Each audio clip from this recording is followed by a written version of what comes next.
रायगड, महाराष्ट्रासह देश विदेशातील ताज्या बातम्या पाहण्यासाठी मॅक्स इंडिया लाईव्ह चॅनलला सबस्क्राईब करा आणि बेल आयकॉन दाबायला विसरू नका.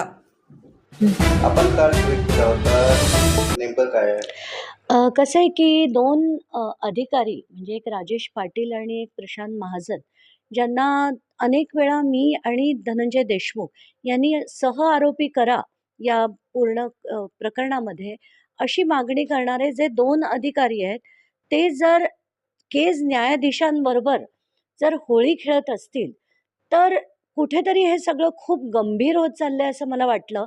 आणि म्हणूनच मी त्याच्या आधी 10 वेळा मी त्या पत्रकाराला विचारलं, की "नक्की ना बाबा, हे आजचंच आहे ना?" मग तेव्हा त्यांनी मला त्याचे पत्रकाराचे आणि प्रशांत महाजनांशी झालेले संभाषण त्यांनी मला पाठवले. त्याचे स्क्रीनशॉट्स पाठवले. त्याच्यावरनं माझी खात्री पटली, की ते कालचंच होतं.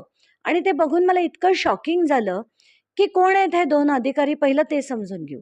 तर राजेश पाटील हा जो अधिकारी आहे, तो 29 तारखेला जेव्हा कराडनी अवाधाकडनं खंडणी पुन्हा एकदा मागितली विष्णू चाटेच्या ऑफिसमधून, तेव्हा जे उपस्थित होते ते राजेश पाटील. ते म्हणजे इतकेच आरोपींना पदोपदी मदत करत होते आणि त्या कटात भाग घेत होते.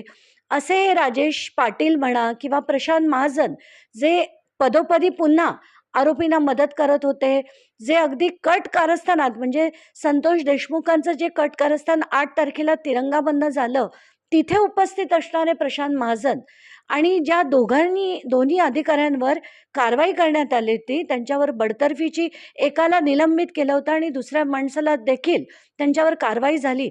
असं असताना ह्या दोघांबरोबर करणं मला असं चुकीचं वाटलं.